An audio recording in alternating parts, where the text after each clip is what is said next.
ॐ अज्ञानतिमिरान्धस्य ज्ञानाञ्जनाशलाकया चक्षुरुन्मिलितं येन तस्मै श्रीगुरवे नमः। श्रीचैतन्यमनोभीष्टं स्थापितं येन भूतले स्वयं रूपः कदा मह्यं ददाति स्वपदान्तिकम्।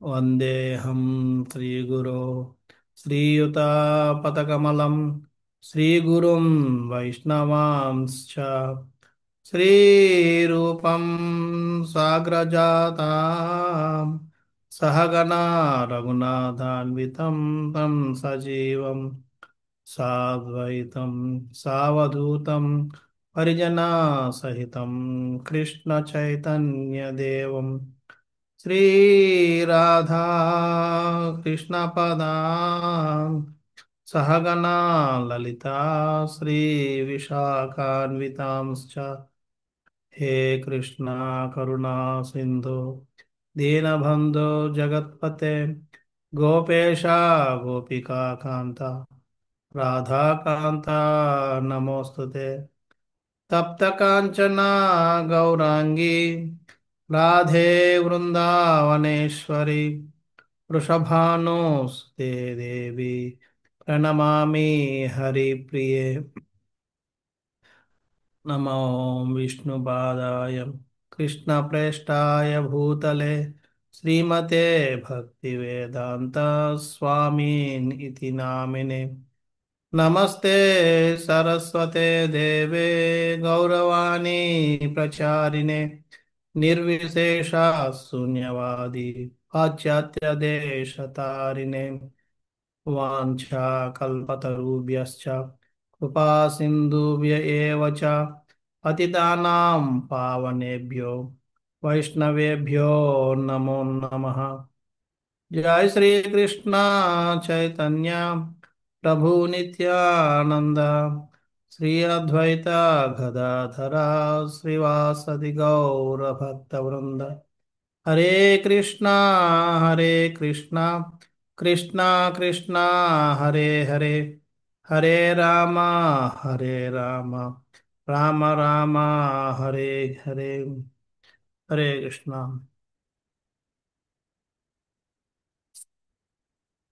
హరే కృష్ణ।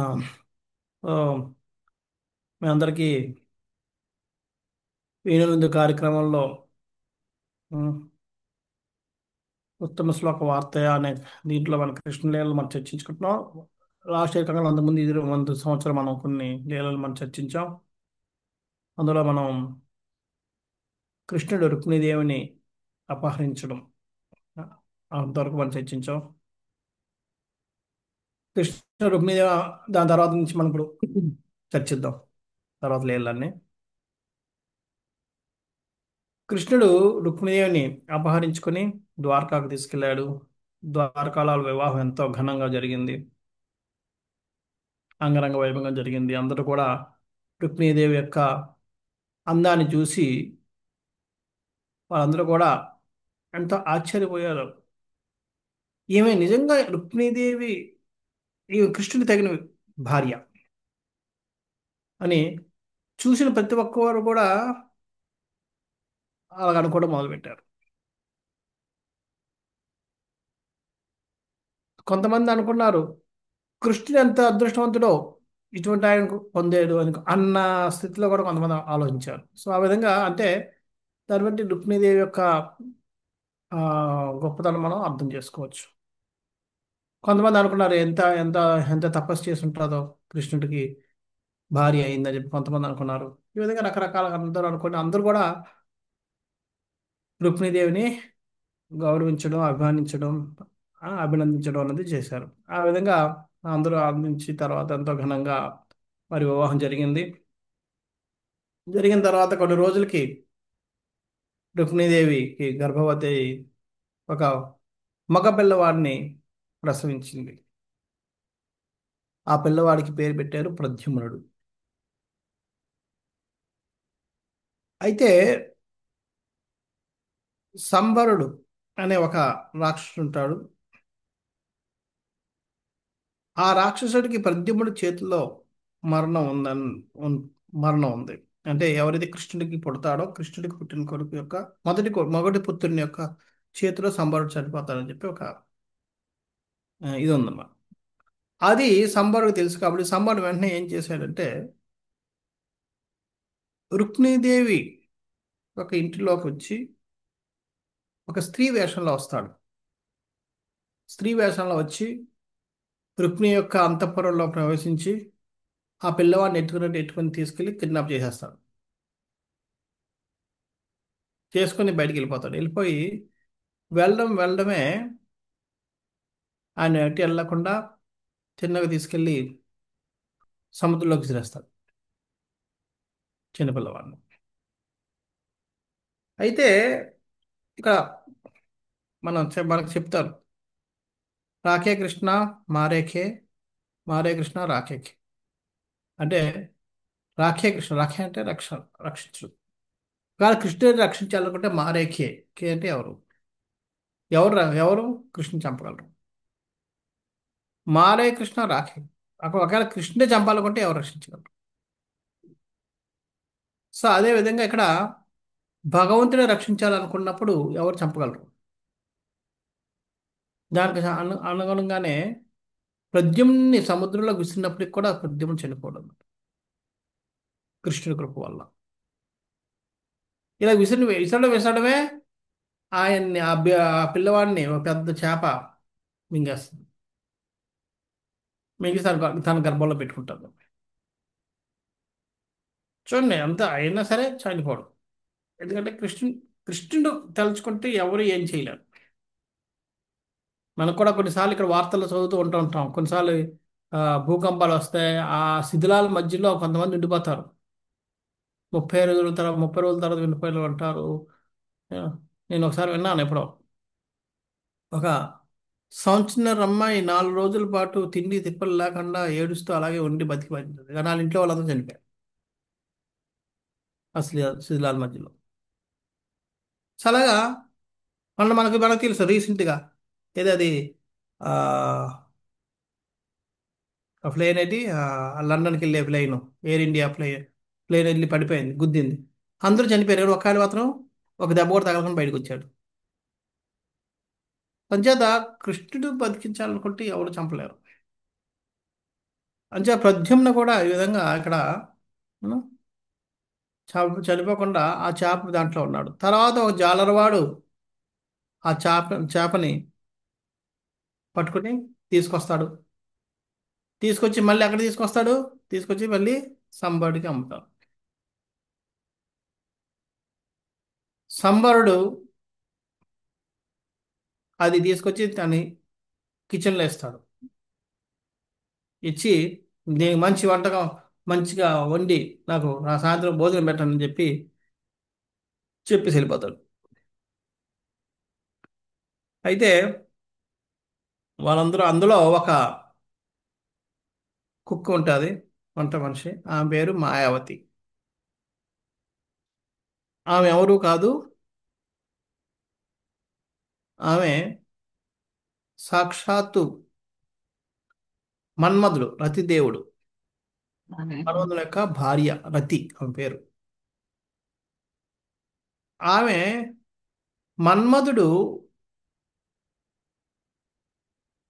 శివుని యొక్క కోపానికి బలయ్యి భస్మం అయిపోయినప్పుడు ఆమె మళ్ళీ ఎలాగోలాగా నేను మన్మధుని పొందుతాను అన్న నమ్మకంతో, పొందాలనే కోరికతోటి ఆమె భగవంతుని స్మరిస్తూ తిరుగుతూ తిరుగుతూ ఈ సంబర రాజ్యంలోకి వచ్చి సంబరను ఒక వంట మనిషిగా ఉంటుంది. ఆమె యొక్క భార్య ఇది.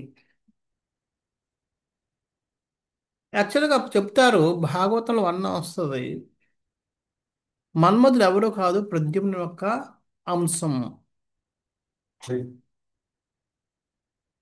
సో ఇక్కడ ప్రభుపాద వారు రాస్తారు, దేవాదేవుడు శ్రీకృష్ణుడు అనే పుస్తకంలో,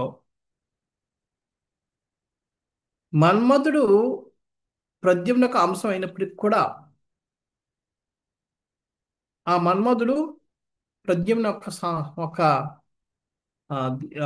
కేటగిరీలోకి రాడు అని చెప్పి ఆయన జీవతత్వంలోనే ఉంటాడు. జీవతత్వం అంటే మన్మధుడు తన యొక్క శక్తిని, ఆ అందం, మన్మథ అంటే ప్రద్యుమ్నుడు చాలా అందమైనవాడు.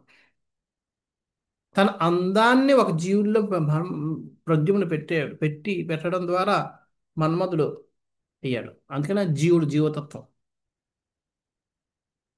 అయితే దేవతలు రాక్షసుల చేత చాలా ఇబ్బందులు పడుతున్నారు. ఎప్పుడు పడితే అప్పుడు దండయాత్ర రాక్షసులు దండయాత్ర చేసి దేవతలు చాలా ఇబ్బందులు పడుతున్నారు. అంటే చూడండి, ఈ దేవతల్ని ఈ రాక్షసుల వారి నుంచి కాపాడడానికి ఒక సరైన సేనాపతి ఎవరు లేరు.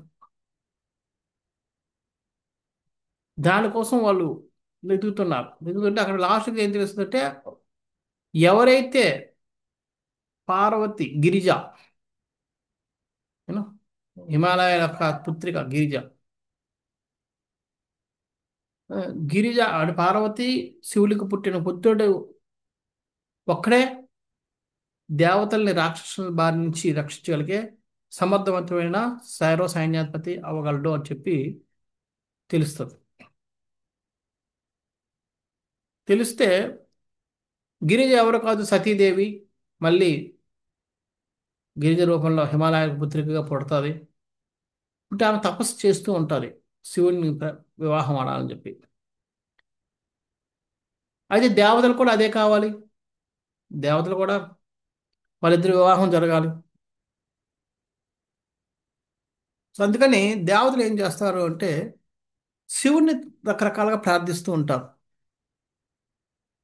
కానీ శివుడు ఎంతో లగ్నమైపోతాడు తపస్సులో. ఇటుపక్క పార్వతీదేవి యొక్క తపస్సు కానీ లేకపోతే దేవతల యొక్క ప్రార్థనలు కానీ ఆయన చెవుల్లో పడడం లేదు. ఆయన అంత దీర్ఘమైన తన్మయత్వంలో ధ్యానం చేస్తున్నాడు. ఇంక దేవతలు అందరూ నిరుత్సాహపడతారు. ఏం చేయాలి? శివుడు అసలు ఈ లోకంలో ఉన్నట్టే కనపడడం లేదు అసలు. ఈయన ఆ, ఏం చేస్తే ఈయనకి బయటకు వస్తారు అని చెప్పి రకరకాలుగా ప్రయత్నం చేస్తున్నారు. పూజలు, పురస్కారాలు, స్థుతులు, అన్ని రకాల స్థుతులు ఏం చేసినా సరే ఆయన తన ధ్యానం నుంచి బయటికి రావడం లేదు. ఇంకేం చేయాలో తెలియక లాస్ట్ అందరూ కూడా ఈ మన్మధుడి దగ్గరికి వస్తారు. వచ్చి మన్మధుడిని వేడుకుంటారు. మేము రకరకాలుగా ప్రయత్నించాం, ఆ, కానీ ఏం కుదరలేదు. ఒక్కటే ఉంది. ఈ మన్మథ బాణానికి ఎవరు కూడా తట్టుకోలేరు, ఉండలేరు. అదొక్కటే వేసి ఆయన యొక్క ఈ ధ్యానం నుంచి బయటికి తీసుకురావాలని చెప్పి వేడుకుంటారు. మన్మధుడు, అందుకని మన్మథ బాణాలు అంటారు. మన్మధుడు తన పుష్ప బాణాలు ఉంటాయట. ఆయన బాణాలు ఆయుధ బాణాలు కాదు, పుష్పాలతో బాణాలు ఉంటాయట. ఆ బాణాలు వేసి ఎటువంటి ఎంత యోగులైన ఎంత నిష్ఠులైన వాళ్ళలోనైనా కామోద్రేకాలని పెంచగలిగే వ్యక్తి ఆయన బాణాల ద్వారా. మన్మథుడు కూడా చాలా భయపడతాడు. లేదు, ఇంత దీర్ఘంలో ఉన్న వ్యక్తిని నేను చేయడం మంచి, నాకు శుభకరం కాదేమో అని. కానీ వీళ్ళందరూ బతిపెడతాడు. మా దేవతల యొక్క మా ప్రయోజనం కోసం, లోక కళ్యాణం కోసం మేము వేడుకుంటున్నాం. ఇంకోటి ఏంటంటే శివుడు చాలా అశుతోషుడు. వాళ్ళు చాలా తొందరగా ఆనందపడతాడు. ఇంకేదో ఒకవేళ నీ మీద కోపం వచ్చినా సరే మేమందరం ఆయన వేడుకొని శాంతింపజేసి నిన్ను క్షమించేటట్టు చేస్తాం. అంచేత నువ్వు తొందరపడద్దు, నువ్వేం భయపడద్దు, నువ్వు ఈ కార్యాన్ని చెయ్యి అని చెప్పి వాళ్ళందరూ మనవన్ని నొప్పిస్తారు. మనవాడు అలాగే అని చెప్పి తన పూల బాణాన్ని తీసి శివుడికి కొడతాడు. అంతే, శివుల్లో అలగాడొచ్చి ఆయన తన ధ్యానం నుంచి బయటకు వస్తాడు. ఎవరు నా దేవుని దేశం చెప్పి ఎదురుగా మన్మధుడు రెండో బాణం తీసి రెడీగా ఉంటాడు అనమాట. కదలపదు, ఫస్ట్ చాలా చాలా కదలదు. అలా నెమ్మదిగా తీసి ఆ లోపు ఇంకా కాలదేమని చెప్పి ఒక లేకపోతే మరొకటి అర్థం చెప్పి నిలబడి ఉంటాడు. అది చూస్తాడు శివుడు. చూసి తన ధ్యానాన్ని భంగపరిచినందుకు కోపంతో కోపం చూపించడం మొదలే పూర్తిగా తన చూపుతో భస్మం చేసి పడేస్తాడు. అంటే దేవతలు కూడా ఉమ్, ఆయన అవకాశం ఇవ్వలేదు వేడుకొనడానికి. దేవతలందరూ ఆశ్చర్యపోతారు. ఏం చేయాలి? అరే మేము ఆయన్ని బతికిస్తాం, ఆయనకి ఏం అవ్వకుండా చూస్తాం అని చెప్పాం. కానీ ఇప్పుడు మాకు బతికించడానికి అవకాశం కూడా లేదు. ఎందుకంటే అప్పుడు వాళ్ళ మాట తప్పినట్టు అవుద్ది. వాళ్ళందరి భరోసా మీద ఆయన అది చేయట్లేదు, ఆయన చేయడానికి ఇష్టపడడం లేదు. అప్పుడు వాళ్ళందరూ వెళ్ళి శివుని వేడుకుంటారు. శివుని వేడుకుంటే శివుడు శివుని వేడుకుంటారు. మేము దానికి మాట ఇచ్చాం మేము, నీకేం అవ్వదు. శివుడి కోపం నుంచి, ఆయన యొక్క కోపం నుంచి మేము రక్షించి నిన్ను మళ్ళీ చేస్తామని చెప్పాం. అంచేత మీరు ఇలా భస్మం చేసి ఆయన ఇచ్చేస్తే ఎలాగా చెప్తారు. అంటే అప్పుడు శివుడు వరం ఇస్తాడు. నేను భస్మం చేశాను కాబట్టి మళ్ళీ తిరిగి రావడం జరగదు. కాకపోతే మీరు ఇచ్చారు కాబట్టి ఆయన శరీరం లేకుండానే బతుకుంటాడు అని చెప్పి ఉంటాడు. సో ఆ విధంగా మన్మధుడికి శరీరం అనేది ఉండదు. కానీ మన్మధుడు భక్తులు కాబట్టి ఆయన మళ్ళీ ఈ ప్రద్యుమ్న ఒక అంశంలోకి మళ్ళీ ప్రద్యుమ్నలోకి మళ్ళీ కలిసిపోతాడు. కలిసిపోయి ఆ ప్రద్యుమ్నుడు ఇక్కడ రుక్మిణీదేవికి మళ్ళీ పుత్రుడుగా పుడతాడు. సో ఆ విధంగా ఈ మన్మధుడు మళ్ళీ ప్రద్యుమ్నులో కలిసిపోవడం వల్ల ఆ ప్రద్యుమ్నుడే మన్మధుడు మన్మధుడు. సో ఇదంతా ఈ మాయాదేవికి తెలియదు. కానీ మాయాదేవి ఎప్పుడైతే ఈ పిల్లవాడిని చూసిందో ఏదో తెలియని ఆకర్షణ, ఆ ఆకర్షణ పిల్లవాడిగా ప్రేమ, అందానికి ఆకర్షణ ఎప్పుడు లేని పిల్లవాళ్ళ మీద ఎప్పుడు కూడా ఇది పుట్టదు. ఈమెకి ఆ కామ కోరికలు పుడుతున్నాయి. ఆయన యొక్క అందం చూసి ఆయన యొక్క కళ్ళు డబ్బులు ఆయన ఏం చేసినా సరే అది ఆయన ఒక రకమైన ఒక ప్రియురాలు ప్రియుడిని ఎలా విధంగా చూస్తా ఆ విధంగా చూస్తుంది. కానీ చూస్తే చిన్న పిల్లవాడు ఎందుకు ఈ ఫీలింగ్లు వస్తాయని చెప్పి ఆమె ఆశ్చర్యపోతుంటుంది. ఎవరు ఎందుకు నాలో ఇలాంటి భావనలు వస్తున్నాయి అది అని చెప్పి తడబడుతున్న సమయంలో నారదముని వచ్చి ఈ వృత్తాంతాన్ని అంతా చెప్తాడు.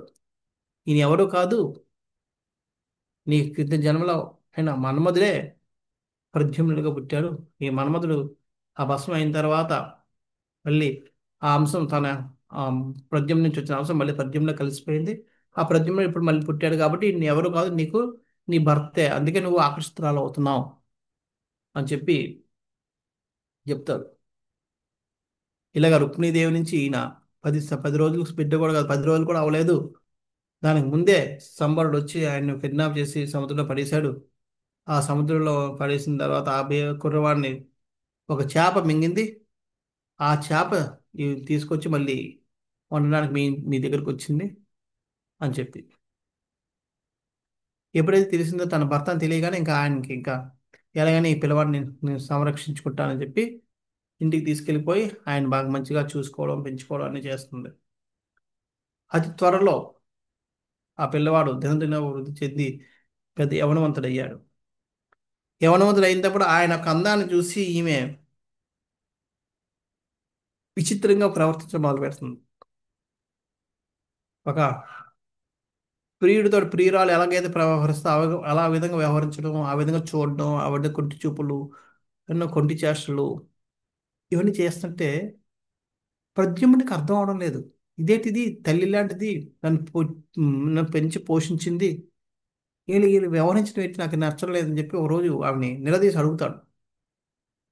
అమ్మా ఏంటి ఇది, నీ వ్యవహారం ఏంటి నాకు అర్థం అవడం లేదు, ఎందుకు ఇలా వ్యవహరిస్తున్నావు, నువ్వు నాకు తల్లి లాంటి దానివి,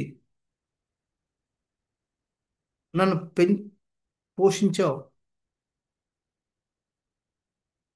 ఈ వ్యవహారం నీకు తగదు, ఇది మంచిది కాదు నువ్వు అని అంటే అప్పుడంట లేదు, యాక్చువల్గా ఇది జరిగింది, నువ్వెవరు కాదు, గత జన్మలో నా భర్తవి, నేను నీ భార్య రతిదేవిని, నువ్వు మన్మధుడివి, ఇలాగ జరిగింది.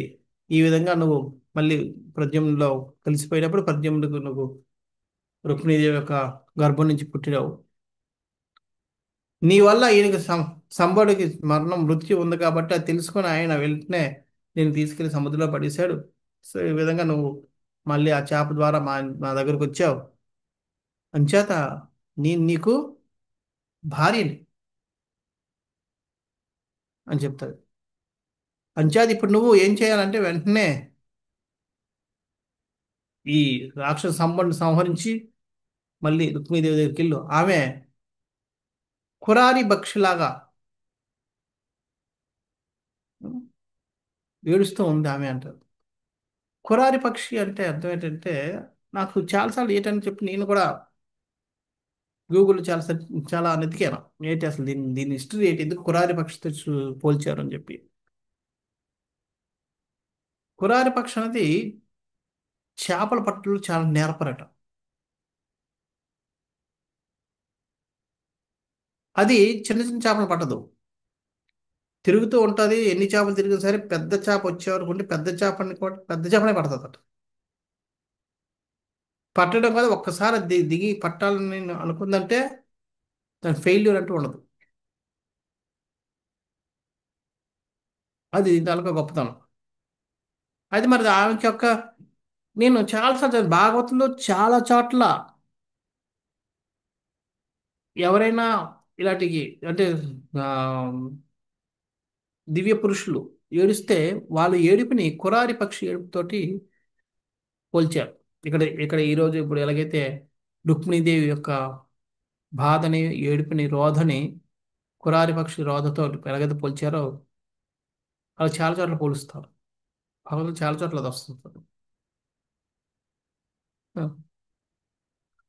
సో ఎందుకు ఎందుకు దాంతో పోలుస్తారు అని చెప్పి ఇంకా నేను చేస్తుంటే తెలిసింది ఏంటంటే కురారి పక్షి యొక్క కోత చాలా ఘనంగా ఉంటుందట.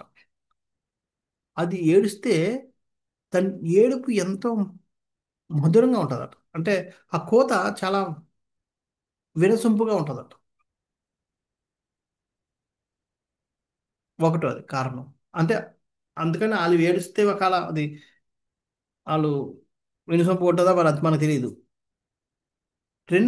రెండోది దాని యొక్క లక్షణం ఏంటంటే కురారి పక్షి యొక్క లక్షణం అది ఎప్పుడైనా సరే చేపలు పడుతుందని చెప్పాను కదా. చేపలు పట్టినప్పుడు తనకంటే శక్తివంతమైన పక్షి ఏదైనా దాని వెనకాల పడ్డదనుకో చేప తీసుకోవడానికి, అది ఏం చేస్తాడు, ఆ చేపను వదిలేసి పక్కకి వెళ్ళిపోతాడు. గొడవ పడదట. సో నేను అప్పుడు ఇది కారణమై ఉంటుంది.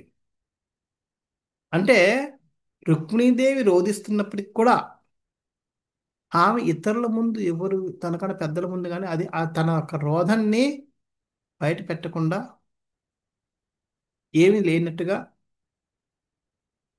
వ్యవహరిస్తూ ఉండడం ఉండడం వల్ల ఈ రోధాన్ని లోపల రోధన ఉన్నప్పటికీ కూడా బయటికి అది బయటపడకుండా ఏమి లేనట్టుగానే కృష్ణుని సేవ చేసుకుంటూ ఆ విధంగా నడుచుకుంటుంటూ ఉండడం వల్ల ఈమె యొక్క రోధాన్ని కురారి పక్షి రోధంతో పోల్చారేమో అని నాకు అనిపించింది. ఎందుకంటే కురారి పక్షి తన యొక్క పట్టుకున్న వేట ఏదైతే ఆహారం అది వదిలేసి గొడవ ఎందుకులే మనకి ఎందుకులే నా పని ఎలాగైతే ఉంటుందో అలాగే తన యొక్క రోదన బయటపడకుండా ఎవరు వాళ్ళకి సేవ చేసుకుంటూ కృష్ణుడికి కానీ లేదంటే అత్తమామలు ఎవరైతే దేవకి వసుదేవులకి సేవలు చేసుకుంటూ ఉంటుంది లోపల రోధిస్తున్నా సరే. ఎలాగైతే తన యొక్క ఆహారాన్ని కోల్పోయిన బాధ ఉన్నా సరే అది ఏం బాధ లేనట్టుగా ఎలాగైతే వ్యవహరిస్తుందో కురారి పక్షి, ఈమె కూడా ఆ విధంగా తన లోపల బాధ ఉండి ఏడుపు వస్తున్నా సరే అది లేకుండా నార్మల్గా వ్యవహరిస్తూ ఉండడం వల్ల ఈమె రోధనని కురారి పక్షి రోధంతో పోల్చుండొచ్చు అని చెప్పి ఇది ఒక అవగాహన వచ్చింది. సో ఇది సో అందుకనే ఆమె చెప్తుంది, మీ తల్లి అక్కడ కురారి పక్షిలాగా రోధిస్తూ ఉంది. ఉం? అంచేత మనం ఈయన్ని సంబంధం తొందరగా సంహరిస్తే మనం వెళ్ళి కలుద్దాం, మీ తల్లి రోదనని ఏం, ఆ, తీసివేద్దాం అని చెప్పి ఆమె సలహా ఇస్తుంది. ఇచ్చి అంతేకాకుండా ఆమెకి ఒక మహామాయ అని చెప్పి ఒక విద్య ఉంటారు. ఇది ఆ, తన యొక్క ఇది మంత్రజాల విద్య. దాన్ని ఏమో, దాన్నేమో ఆయనకి నేర్పుతారు. నేర్పి ఈ మంత్ర ఈ మంత్రజాల విద్యతో నువ్వు ఆయన యొక్క మంత్రజాలాన్ని మొత్తాన్ని నువ్వు ఓడించి ఆయన తొందరగా సంహరించని చెప్తుంది. ఎప్పుడైతే ఆమె వచ్చిన ఆ మంత్రజాల విద్యతోటి భావనబంధంతోటి తల్లిని కలుసుకోవాలనే ఉత్సాహంతో ప్రద్యుమ్నుడు వెళ్ళి సంబరుని ఛాలెంజ్ చేస్తాడు. ఛాలెంజ్ చేయడం కాకుండా ఆయన అతి హీనంగా హేళన చేస్తూ మాట్లాడతాడు. భాగవతంలో వర్ణిస్తారు, ఆయన చేసిన ప్రతి ఒక్క మాట కూడా ఆయనకి ఇనుప ఇనుప శూలాలతో గుచ్చినట్టుగా హృదయంలో గుచ్చుకున్నాయట. దాంతో ఆయనకి ఇంకా కోపం వచ్చి వెంటనే గద పట్టుకుని బయటకు వచ్చాడు తన కోటలో వచ్చి. ఇంక ఈయన బయట ఉన్నాడు, కోటలో ఉన్నాడు ఆయన. పరిగెట్టుకుని కళ్ళు కళ్ళు ఎర్ర కళ్ళతోటి పెట్టుకుని వచ్చి చూసేటప్పటికి ఈయన చూస్తే ఇక చిన్న కుర్రవాడు, యవ్వనంలో 15-16 సంవత్సరాలు ఉన్న కుర్రవాళ్ళగా ఉన్నాడు. వీడు నన్ను అంటాడా, వీడికి ఎంత పొగరు, ఇప్పుడే నేను చంపాలి లేకపోతే పెద్దయ్యాక ఇంకా నన్ను ధిక్కరిస్తాడు అని చెప్పి తన గదని తిప్పి తిప్పి తిప్పి విసురుతాడు. విసిరితే ప్రద్యుమ్నుడు ఎంతో ఆ, ఆ, సులభంగా దాన్ని తన యొక్క గదతోటి ఇసిరి దాన్ని కొట్టి దాన్ని ముక్కలు చేసేస్తాడు ఆ గదని. చేయడమే కాకుండా ఆయన ఎంత స్పీడ్ తోటి ఆ గదాన్ని సంబరుడు విసిరాడో అంతే స్పీడ్ తోటి గాల్లోకి ఎగిరి ఒక్కడు కొడతాడు సంబరుడిని. సంబరుడు ఒక్కసారిగా ఆయనకి అది అనుకోని సంఘటన అది. ఆయన ఊహించింది అది. ఒక్కసారి అనుకుంటే ఏమిటండి, దాంతో ఆయన వెంటనే మాయమైపోతాడు. మాయమైపోయి తన జాల మాయాజాల శక్తితోటి ఎన్నో రకరకాల వాయిద్యాలు వర్షాన్ని కురిపిస్తుంటాడు ప్రద్యుమ్ని మీదకి. ప్రద్యుమ్నికి అవన్నీ గాయాలు కలుస్తున్నాయి, గాయపరుస్తున్నాయి, బాధ కలిగిస్తున్నాయి. తట్టుకోలేకపోతున్నాడు. తట్టుకోలేక ఇంకేం చేయాలో అర్థమయ్యాక ఇంక అప్పుడు వెంటనే ఆయన కూడా తన యొక్క మాయాజాల శక్తిని ఆయన ప్రదర్శిస్తాడు. ఇక్కడ చెప్తారు, ఇద్దరు మాయాజాల శక్తులే చేస్తున్నారు అంచేత ఇద్దరు కూడా మాయాజాల శక్తి. మాయాజాలం అనేది ఎప్పుడు కూడా తాంత్రికం అని అనడానికి లేదు. ప్రతిసారి మాయాజాలంలో కూడా సత్వగుణం, రజోగుణం, తమోగుణం, శాంత మాయాజాలాలు ఉంటాయట. మాయావతి ఈ ప్రద్యుమ్నునికి నేర్పిన తాంత్రిక విద్య లేదా మాయాజాల విద్య సత్వగుణ విద్యట. అదే సంబరుడు దగ్గర ఉన్నది రజోగుణం, తమోగుణాలతో కలిసిన విద్య. అంచేత ఇప్పుడు సత్వగుణం, రజోగుణం, తమోగుణంలో సత్వగుణం అనేది ఉత్తమమైంది. అంచేత రెండు మాయాజాల విద్యలు అయినప్పటికీ కూడా ప్రద్యుమ్ని యొక్క మాయాజాల విద్య గొప్పది. ఎందుకంటే అది సత్వగుణపు విద్య కాబట్టి తన మాయాజాల సత్వగుణ మాయాజాల విద్యతోటి ఈ సంబరుడు ప్రదర్శిస్తున్న మాయాజాల విద్య దిగ్విజయంగా ఎదుర్కొని ఆ మొత్తం ఆ ఆయుధాలన్నింటినీ భస్మం చేసి పడేస్తాడు ప్రద్యుమ్నుడు. ఇంకా సంబడికి ఏం చేయాలో అర్థం అవడం లేదు. వెంటనే ఆయన ఏంటంటే ఇప్పుడు రకరకాల అస్త్రాలను తీయడం మొదలుపెట్టాడు. గంధర్వాలు ఇచ్చిన అస్త్రాలు, లేదంటే ఇంకా నాగ నాగలోకంలో ఉన్న నాగులు ఆ నాగులు ఇచ్చిన అస్త్రాలు, ఇలాగా రాక్షసులు పిశాచులు ఇచ్చిన అస్త్రాలు, ఆ పిశాచులు కూడా ఒక అస్త్రంగా ఉపయోగించి ఇలా రకరకాలుగా అస్త్రాలతో ఆయన ప్రద్యుమ్నుడి మీదకి దండెత్తుతున్నాడు. ప్రద్యుమ్నుడు వాటన్నిటినీ తన యొక్క యుద్ధ విద్యతో ఎంతో నేర్పరితనంతో వాటిని ఎదుర్కొని వాటిని నాశనం చేసేసారు. ఇంకా సంబడికి ఏం అర్థం అవడం లేదు. ఎన్ని అస్త్రాలు వదిలినా ఎన్ని చేసినా ప్రద్యుమ్నుడు అటన్నిటిని ఓడించేస్తున్నాడు.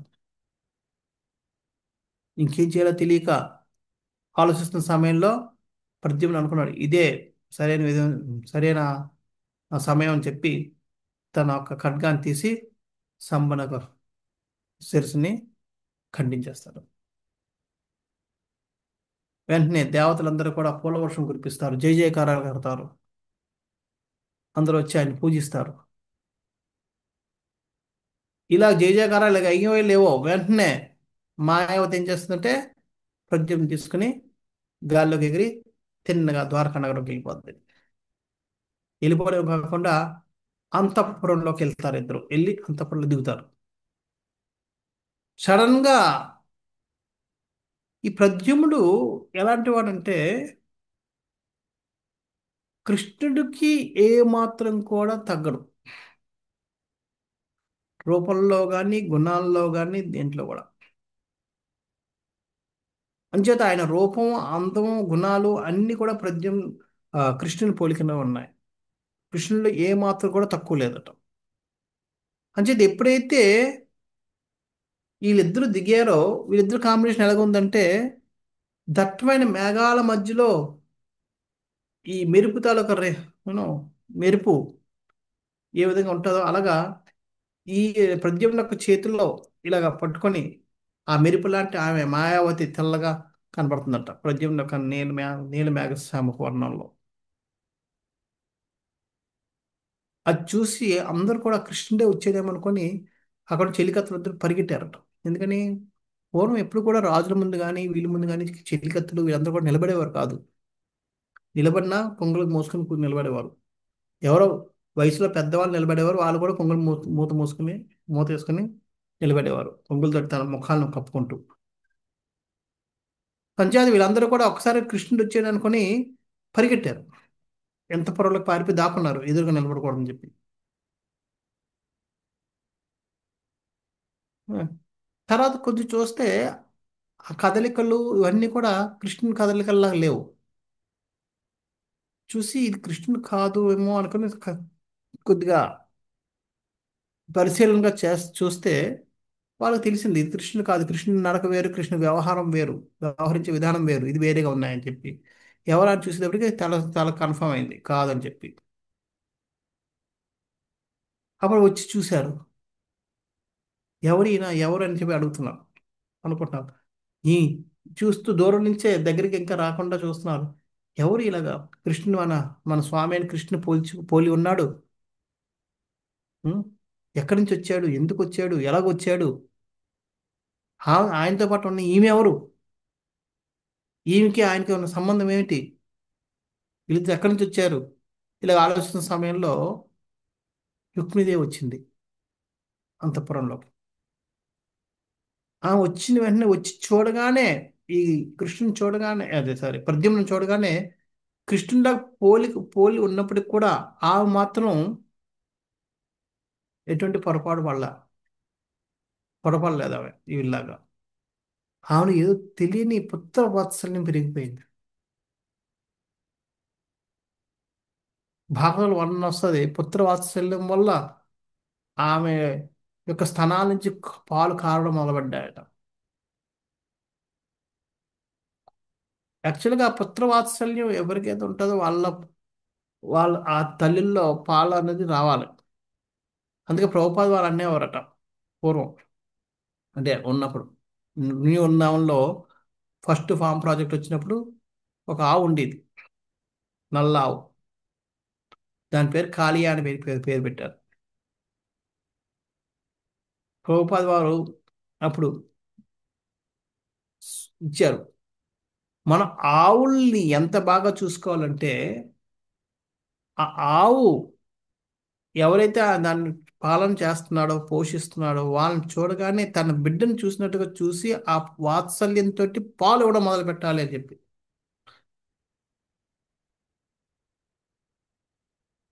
ఎందుకంటే ఎప్పుడైతే ఆవుకి పుత్ర వాత్సల్యం ఉంటుందో అప్పుడు పాలు ఇవ్వడం మొదలు పెడుతుందట. అది కరెక్టే, చాలాసార్లు చాలా ఆవులు మనం చూసాం. నేనైతే కొన్ని కొన్ని ఆవులు ప్రత్యక్షంగా చూశాను.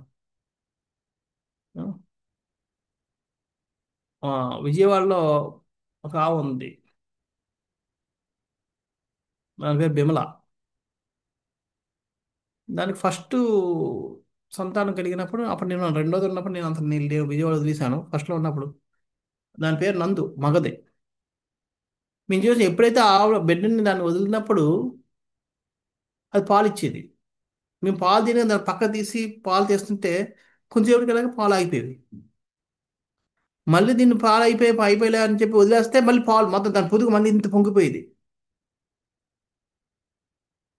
మేము చూసాం, అరే మళ్ళీ వస్తున్నాయి పాలు అని చెప్పి మళ్ళీ తీయడానికి మొదలు పెడితే దాని దూడని తీసి పక్కన పెట్టి మేము తీయడం మొదలు పెడితే పాలు ఆపేసింది. ఇంకా అక్కడి నుంచి ఏం చేయడం మొదలు పెట్టామంటే ఇంకా నాలుగిట్లో రెండు ఆ దూడను తాగనించడం, రెండు మేము తీస్తాం చేసేవాళ్ళం. ఆ విధంగా పాలు వచ్చేవి. సో ఆవులు ఆ పుత్ర వాత్సల్యం వల్ల పాలు అసలు తాపేసుకుంటాయి. అందుకనే ఆవులకి మీరు ఆ, దూడని మీరు పాలు తాగితే మానేస్తే ఆ పాలు కూడా మానేస్తాయి అవి కూడా. గేదె అలా కాదు, గేదెకి మీరు దూడ లేకపోయినా మీరు అది ఆ టైం పాలు ఇచ్చేస్తుంది.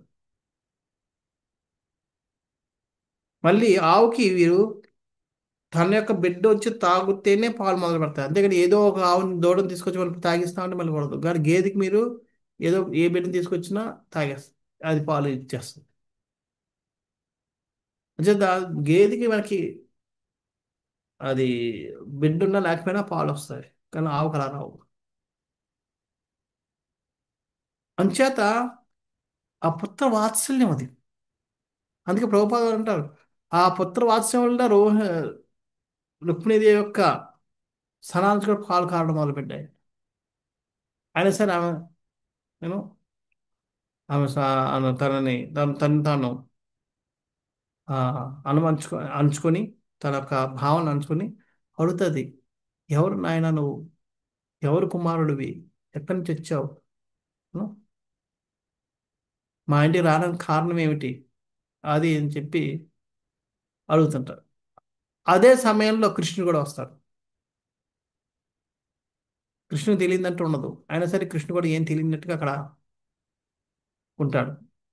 రుక్మిణి మాత అడుగుతున్న అన్ని కూడా వింటుంటాడు, ఏం చెప్పడు. ఇప్పుడు ప్రద్యుమ్నుడు కూడా సిగ్గుపడుతూ ఉంటాడు, ఏం చెప్పుకుంటాడు తన కోసం తాను. అప్పుడు రుక్మిణీదేవి అంటది, నాయన నువ్వు చెప్పొద్దు, నువ్వు నాకు పుత్రుడు లాంటి వాడివి, నాకు పుట్టిన పుత్రుడు ఇంకా బతికి ఉండుంటే నీలాగే నీ వయసులోనూ నీలాగే ఉండుండేవాడేమో అని చెప్పి అంటారు. అయినా సరే ఆ ప్రద్యుమ్నుడు ఏం మాట్లాడడం లేదు. కృష్ణుడు తెలుసు కదా, కృష్ణుడు కూడా ఏం మాట్లాడడం లేదు. కృష్ణుడు వింటున్నాడు కానీ ఏం అనడం లేదు. ఇంతలో నారదముని వస్తాడు. నారదముని వచ్చి జరిగిందంతా చెప్తాడు. ఇలాగా ఆ, ఇది ఎవరు కాదమ్మా, సాక్షాత్ నీ పుత్రుడే. ఎవరినైతే నువ్వు 16 సంవత్సరాల కింద కోల్పోయావో అదే పుత్రుడు ఈ రూపంలో వచ్చాడు. ఆయన దొంగలించి తీసుకెళ్ళిపోయాడు. తీసుకెళ్లి సముద్రంలో పడేస్తే సముద్రంలో ఒక పెద్ద చేప మింగింది. మళ్ళీ అది సంబరం ఇంటికి వచ్చింది. ఆ చేప వండే బాధ్యత ఈమెకి వచ్చేది. నీ ఎవరు కాదు, నీ కోడలు, ఉం? మాయావతి. మాయావతి ఎవరు కాదు, మీ ప్రద్యుమ్న యొక్క అంశమైన మన్మథుని యొక్క భార్య. సో ఆ విధంగా ఈమె మనం మీ మీ పుత్రుడికి భార్య, నీకు కోడలు అవుతుంది అని చెప్పి ఇవన్నీ వివరించి చెప్పేటప్పటికి రుక్మిణీదేవి ఎంతో ఆనందపడి ఉం, ప్రద్యుమ్ని ఆలింగనం చేసుకుని తన ఒళ్ళోకి తీసుకుని గుండె హత్తుకొని ఏడుస్తూ ఉంటారు. బా బాధతో, ఆనందంతో. తర్వాత రెండో పక్క కొంతసేపటికి మహాదేవుని కూడా దగ్గరికి తీసుకుని ఇద్దరిని కౌగిలించుకుంటుంది. ఈ విషయం తెలిసి తన కోల్పోయి ఎక్కడికో పోయాడు అనుకున్న ప్రద్యుమ్నుడు మళ్ళీ వెనక్కి వచ్చాడని తెలుసుకునేటప్పటికి అంతఃపురపు స్త్రీలందరూ కూడా పరిగెడుకు వస్తారు చూడ్డానికి. వాళ్ళందరిలోనూ పుత్ర వాత్సల్యం ఉన్నా సరే ఈయన యొక్క అందానికి మోహితుడైపోతున్నాడు. ఎందుకంటే ఒకటి మన్మధుడు. మన్మధుడికి ఉన్న లక్షణం ఈ భావోద్రేకాలు కలిగించడం. రెండోది అంతం కృష్ణులాగా ఉన్న అందం. ఆ కృష్ణ అందానికి ఆకర్షణ అవ్వని వాళ్ళు అంటూ ఎవరు ఉండరు. భాగవతంలోనే వర్ణిస్తారు, వర్ణన వస్తుంది భాగవతంలో రాశారు. ఏమనంటే వాళ్ళందరూ పుత్రవాత్సల్యంతో ఉన్నప్పటికీ కూడా ప్రద్యుమ్ని ఒక ప్రియురాలు ప్రియుడిని ఏ విధంగా చూస్తుందో ఆ విధంగా మనసులో భావనలు వాళ్ళు ఆ భావనతో ఆయన చూడడం మొదలుపెట్టారట. వాళ్ళందరూ తెలుసు మనకన్నా చిన్నవాడు పుత్రుడు లాంటి వాడు అని చెప్పి, అయినా సరే ఈ భావోద్రేకాలు అంత అందంగా ఉన్నారట. పెద్ద పెద్ద వయసులో ఉన్న ముసలి అంటే ముసలి వాళ్ళు లాంటి వాళ్ళు, రుక్మిణి వయసులో ఉన్నవంటి వాళ్ళు కూడా ప్రద్యుమ్ని ప్రియుని రూపంలో చూడకుండా ఉండలేకపోయారట. అటువంటప్పుడు యవ్వనంలో ఉన్న స్త్రీల కోసం వేరే చెప్పాలా అని చెప్పి భాగవతంలో ప్రశ్నిస్తూ వర్ణన వస్తుంది. అది కృష్ణుడి యొక్క అది మన ప్రద్యుమ్ని యొక్క అందం. కృష్ణుడు కూడా ప్రద్యుమ్ని దగ్గర తీసుకుంటాడు. వాళ్ళిద్దరికీ మళ్ళీ ఎంతో సాధారణంగా స్వాగతం చెప్పి పలికి వాళ్ళు ఆ, అంతఃపురంలోకి పిలుచుకుంటారు. అంతా ఒక ఫెస్టివల్ చేస్తారు ఆయన స్వాగతం వాళ్ళ స్వాగతంలో. ద్వారకా వాసులందరూ కూడా నగరాన్ని ఎంతో అందంగా డెకరేట్ చేసి ఈ ప్రద్యుమ్నుడు తిరిగి వచ్చిన సందర్భాన్ని ఎంతో ఘనంగా వేడుకలు చేసుకుంటుంటారు. అంతేకాకుండా అందరూ వచ్చి ప్రద్యుమ్ని సందర్శిస్తారు, దర్శించుకుంటారు. ఆ, ప్రద్యుమ్నుడు మాయాదేవుల్ని ఆశీర్వదిస్తారు. సో ఈ విధంగా కోల్పోయిన ప్రద్యుమ్ను మళ్ళీ రుక్మిణి కృష్ణుని కలవడం అనేది జరిగింది. ఇది ఈ విధంగా ఈ రుక్మిణి తన యొక్క పుత్రుని మళ్ళీ తిరిగి పొందుతాడు. హరే కృష్ణ. సో ఈ విధంగా ఇది ప్రద్యుమ్న యొక్క వృత్తాంతం. మనం రేపు మళ్ళీ శమంతకమణి యొక్క వృత్తాంతాన్ని రేపు మనం చర్చిద్దాం. హరే కృష్ణ. ఎవరికైనా ఏమైనా ప్రశ్నలు ఉన్నాయా మనం ఈరోజు చర్చిస్తున్న దాంట్లో?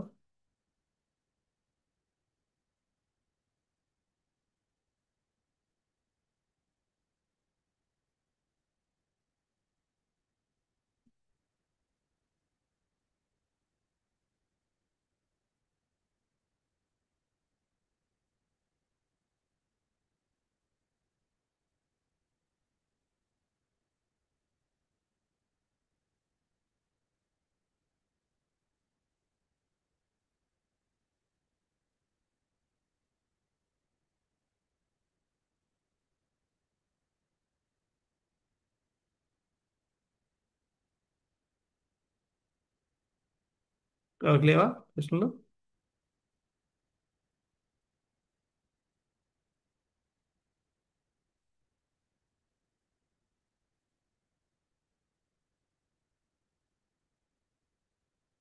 సో ఒక ప్రశ్న ఏంటంటే దేవతలు కూడా కర్మ కర్మాన్ని కర్మను అనుభవించాలంటే ఎస్, దేవతలు కూడా మనలాంటి జీవులే కాబట్టి జీవులందరికీ కూడా కర్మ కర్మ కర్మ అన్నది ఉంటుంది, వర్తిస్తుంది.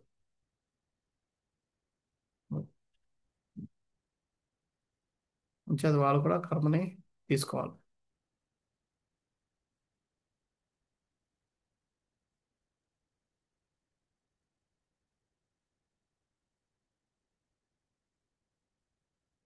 ఇంకెవరికి ప్రశ్నలు ఉన్నా?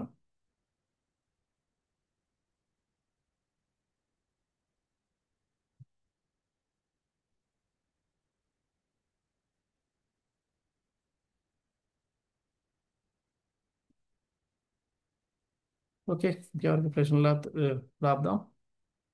గ్రంథరావు శ్రీమద్ భాగవతం की जय, कार्तिक मास व्रतान की जय, वाञ्छा कल्पतरुभ्यश्च कृपा सिन्धुभ्य एव च पतितानां पावनेभ्यो वैष्णवेभ्यो नमो नमः। अनंत कोटि वैष्णव वृंद की जय। हरे कृष्ण। हरे कृष्ण प्रणाम। हरे कृष्ण। धन्यवाद। हरे कृष्ण बाबू जी, दंडवत प्रणाम। हरे हरे कृष्ण। कृष्ण प्रणाम। Thank you very much.